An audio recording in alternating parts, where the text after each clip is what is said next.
Playing quarterback is one of the most demanding positions in football. It requires a unique combination of physical skills, mental toughness, and leadership abilities. And yes, while talent is important, developing the right habits is critical for any quarterback looking to evaluate their game and go on to the next level. So in this video, I'm going to cover 3 habits that can take an average quarterback into greatness if they apply it and if they have the God-given ability. And these habits can help you whether you're a college, a high school, a middle school, or a youth quarterback. Implementing these things into your daily practice routine and in life in general will help you become a better quarterback. And let's get into it. So the first habit is actually watching film. I know that's a novel concept, but you would be surprised at how many people do not watch film. Remember, just a little tip for you guys in high school and middle that use Huddle. Coaches can see if you're actually watching film. And now Huddle's gotten to the point where they can see if you're watching film or you're just looping it over and over again to accumulate that watch time so that they think you're actually watching the film. They know that trick. But why does watching film actually matter? Well, first, you can pick up clues to what the defense is doing, and this will help you speed up your process. Pre-snap reads, post-snap, you can actually be like, okay, if they show me this shell or if the linebackers are doing this, they're blitzing. If I was running this play, I would throw it right now. And you can play the game within the game, and you can find out what are the tells that the defense is actually doing. You can see whether they stay in a 1-high shell or a 2-high shell. Does that outside linebacker, the apex, cheat outside to the wide receivers, or is he tighter to the box? Does the defensive line, do they look different when they're going to twist or when they're going to stunt or do something like that? What about the linebackers? Do the linebackers, if they are going to blitz, do they tell that they're going to blitz? Do they do a certain thing? When I was actually playing and I played linebacker, I found out that every time the running back, and he was an all-state running back when I was in high school, was going to run to the right, he would actually adjust his right ear helmet, and he would go like this, and I'd be like, oh, it's going this way. And I got that from watching film. A lot of great quarterbacks pick up on things because they watch the film and they notice that players have tells on what they're going to do. That's one of the reasons why you want to watch film. Another one, as I talked about it earlier, is you can actually play the game within the game. When you're watching film, you can be like, okay, my team is going to run this play, Y cross, and I've got 1 to 2 to 3 to 4. And when I play it, I can be like, okay, 1's not there, 2 isn't there, but 3 is. So in this play, I would go to 3. And this is a way that you are actually getting smarter and actually doing reps without even having to go to the practice field. And if you can take that picture and you get those mental reps, that will turn into really good things when you get out there on the playing field. And another reason is if you study actual practice, you can watch yourself with the critical eye and be like, okay, my footwork wasn't here or wasn't great here, or I should have hit the RPO on this instead of hand the ball off, or I was not keeping my eyes down the field. I locked in on one guy and another guy was wide open. If you go through practice film and you see where there are areas that you can improve in for next practice, remember, Nick Saban said it best, you're competing against yourself. And this is one of the best ways to actually compete against yourself is to watch video of practice where you didn't do so well, and you have to get better at that. Don't focus on the good things. Focus on things you can control and improve upon the next practice. All right, so how do you do this? How do you watch film? Well, here's the 80-20 of how to actually watch film and get better while you're doing it. The first is to actually go back to the previous season and watch all that film. You don't have to watch every single play and write down notes or anything, but just watch it. See what you can pick up and see in this game in the last season, what you can work on, what you did really well on. What did the defense do? What did this team do? What did that team do? And if you really want to go the extra mile, look at the game plans for those teams and see if you actually accomplished your goals with those game plans, or did you not listen to the coach, or was there something that you should have done that maybe you can bring to the coach for the next time you play it? That is the first thing. And quick tip, if you're going to go talk to the coach about it, first off, most coaches love when the quarterbacks are involved in the offense, but don't be a butthole about it. Just be like, hey coach, I was watching this film. What do you think about these plays for the next time that we actually play them? And coaches, if they see that you are willing to talk about the offense and giving a crap about the offense, they will include you more in the talk about the offense because they want your input. The next is going through the film and looking at situational. Most of the time with Huddle, you can get clips of third downs, third and longs, red zone, when you're backed up, when you're in the open field. Look at those and see if you can see if you should have improved somewhere. Or my footwork is great in the open field, but when it gets down into the red zone, I get really nervous because I want to do great down there and I speed things up. Or if I'm backed up, I kind of play with the tight butthole and I don't need to because coach has a plan and I just got to trust it. Things like that. Look at the situations and where you can improve, and that will just leapfrog you into next season because you have already known, okay, on third downs, we're usually going to go with this play, and we ran it a bunch last year, so we're going to continue to do that, and now I know the plays. And then the last way to do it is actually look at the film that you were in your last season and actually grade yourself. Go through each play. Give yourself the grade. If you don't know how to grade yourself, talk to your quarterback coach because most of the time coaches have to grade film the day after the game so they can give you the rubric and go through and look and see if what they gave you is actually what you would rank yourself and see where there's disconnect. And then go talk to the coach, be like, hey, I noticed on this, you gave me on this game, this play, you gave me this score, but I thought it was this score. Could we talk about this and could you help me improve? In this day and age, most people are thinking coaches are against you. They're not helping you. That could be further from the truth. They are there for a reason. They have chosen to be out at football practice to help you better yourself, to score points, throw the ball, all that stuff, hopefully help you get to the next level. They're choosing to do all that instead of being with their families. So next time you think coaches are hating because they hate you, they don't.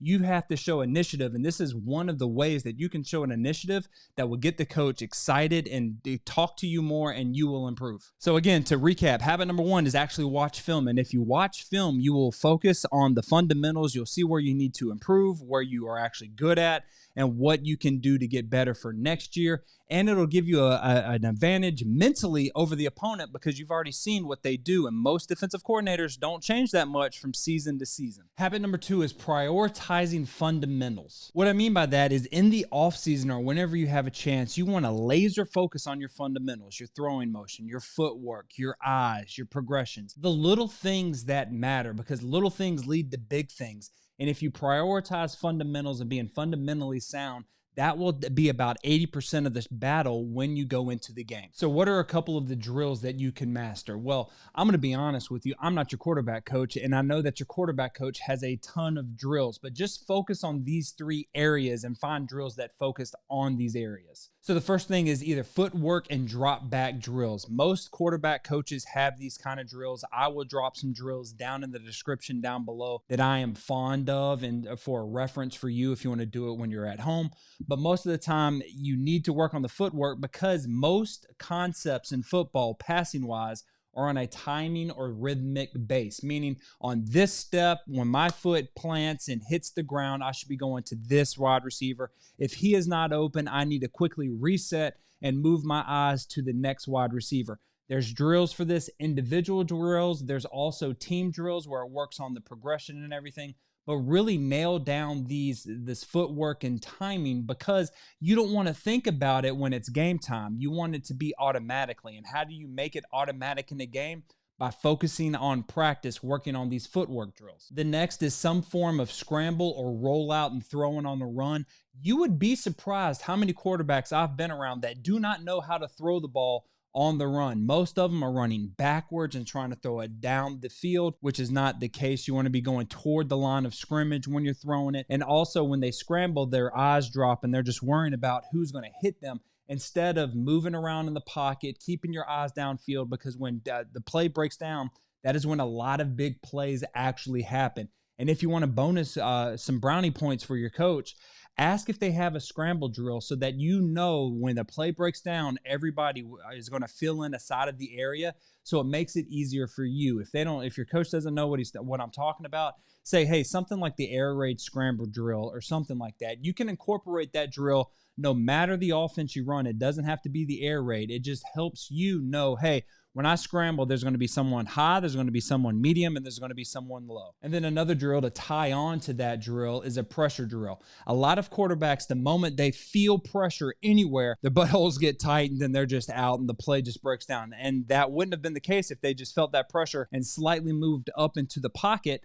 and then dumped it off. You want to kind of stay in the pocket unless you're very athletic and your coach is giving you the green light to just scramble. But if you can evade the pressure and feel it and actually develop a sixth sense, there's a lot of drills, again, that'll be down in the description, where you can just move up in the pocket ever so slightly and keep your eyes downfield and hit the open man. And you want to have as many reps as possible in practice, feeling that pressure, seeing different blitzes, so that when it comes up in a game, you'll automatically just move to where you need to go, or you'll feel that pressure and you're not actually thinking about it. Remember, you want to play the game within the game, and that starts with fundamentals in these kind of drills. So why does this even matter? Well, one, I keep saying this all video, you're playing the game within the game, so you're going to have so many reps going against blitzes, going through your footwork, looking at the progressions, getting those mental reps, that when it's game time, it's going to seem like you're in the Matrix and you're Neo, I'm showing my age, where everything just slows down and you can see what the defense is doing, and you know automatically, hey, I'm going here, or hey, I need to check out of this play because this is what's going on, or ooh, I feel a blitz from the right, I'm going to slide up and kind of get where they're not there and then keep my eyes down the field. Again, the game is in practice. It's not in the game.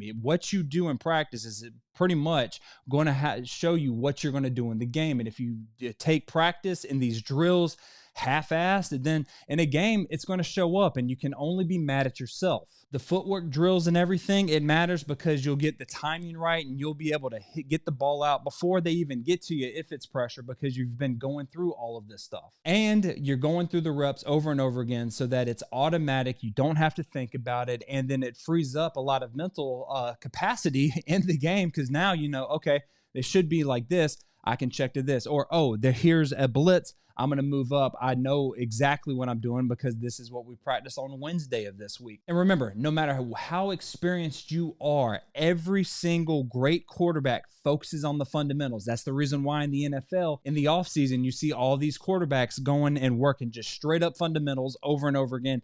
You may think it's dumb, but it's not. They're polishing their skills and honing them so that when it comes on Sunday, pause, no diddy, but when it happens on Sunday or Saturday, they're going to be great because they've already gotten the reps before them. Habit number 3 is one that is synonymous with quarterbacks. When you say quarterback, you think of this, but it's developing leadership. I hate to break it to you. Maybe you don't want to hear this, but as the quarterback, you are the guy on the offense. It doesn't matter how bad the coach is or how bad you think the coach is and calling the plays and everything like that. They anointed you to run the offense. So you have to carry yourself as a leader. You have a huge sway on the entire offense, even if you don't think you do with the way you act and what you say and things like that. So you have to develop leadership. Why does this matter? Because one, when you develop leadership, you're holding your team accountable. If they see their quarterback is being a leader, then they'll be like, oh crap, well, he's doing it. He's leading and doing everything like that, putting himself and holding himself accountable. I need to hold myself accountable as well. And there's a trickle-down effect that happens when a quarterback is a leader and holds himself accountable. Then everybody else most of the time will hold themselves accountable, and it's a hell of a way to use peer pressure to your advantage. Another thing is when you develop leadership skills and putting it into practice, what you do is if they see that you work hard, you're grinding out there, you're getting better on the fundamentals, you're asking the questions, you're not goofing around, then your teammates will be like, well, crap, I can't do that. If the quarterback's not goofing around and taking it serious, I need to too, because he is the man. He is running the show and everything like that. Also, great leaders are calm under pressure. How you react. Let's say there's a game where a team is just blitzing you and you keep getting hit over and over again. Well, if you're going to voice your frustration and yell and pick on the offensive line and yell at the coaches, that trickles down. So now the wide receiver, who's probably not getting the ball and is already a prima donna, is going to start pouting even more than he is, and he's feeding off of your negative energy. Remember, you kind of got to be a stoic in there and just be like, hey, we're going to get through this. We're going to weather the storm, feed off of my positive energy and my calmness, and that has a calming effect for the rest of the offense. How many great stories have you heard from quarterbacks where it's a game-winning drive, they're in the huddle, and all their teammates were like, yeah, man, Pat was just happy. It was like, hey, let's go. I'm talking about Mahomes. I don't know personally, but he was confident in there. And he's like, hey, let's go down and score. And that trickled down. Or when you go back to Joe Montana and the drive, again, showing my age, where he comes up and he's looking in the stands and be like, hey, is that John Candy right there? And the team, it let the team know, oh, we're about to go down there and score. Because if our quarterback is this confident and he knows that this is a very crucial point of the game, but he's loosey-goosey and he's excited, I'm excited too. Let's go out there and execute. And another little bonus on this, if you want to be a leader and show it, get your wide receivers after practice and build that chemistry. Throw some routes, some fades, some slants before practice, after practice. Ask them what kind of routes they like and say, hey, I'm going to ask coach if you can run this a little bit more. It's kind of like a political game. You've got to show that you care about other people on the team, on your offense. You're not just in it for yourself. And when they know that you actually care and you want them to do well, they're going to do better because they want to make you look better as well. So that's a little cheat, a little bonus tip right here for being a leader. And you've got to remember, if you want to be an elite quarterback, you got to see the whole picture. You got to know what the coaches are doing, what the players want to do, how they work together. And then that way you can elevate everybody, sorry, the Southerner in me, to want to become better and to be a leader. And if you can, your leadership rubs off on the wide receiver group and all of a sudden they're taking accountability and then you're showing love to the offensive line and telling them how great they are. They'll want to protect you more. And the running backs, you talk about how great they are at finding the hole or catching and running. If you hype them up, build them up, they will want to do better for you and for the team. And that's just a ripple effect and things will turn out pretty good for you if you do those things. And there you have it, the 3 habits that will make you a better quarterback: film study, working on the fundamentals, and being a leader in the locker room, in the field, and in the school. If they can see that you are taking care of business in school, inside of school and outside of school, that will build your leadership and people will want to follow you. But you have to remember this: it takes true commitment to be a great quarterback. You need to want to work hard, focus, and do all the little things, because again, the little things are the big things. And if you do that, the payoff is going to be tremendous. You're going to score a lot of points. Your name will get out there. You will, maybe if you have all the genetic gifts like that, you will go to the next level, and it will make football more enjoyable. And let's be honest, football is the greatest sport in the world. If you disagree, I'm going to punch you in the knee, and I really don't care. These 3 habits will separate you from being average to maybe potentially being elite. And if you want to get even further along on that journey, and when you want to know some concepts and how to attack defenses and everything like that, then check out this video right here.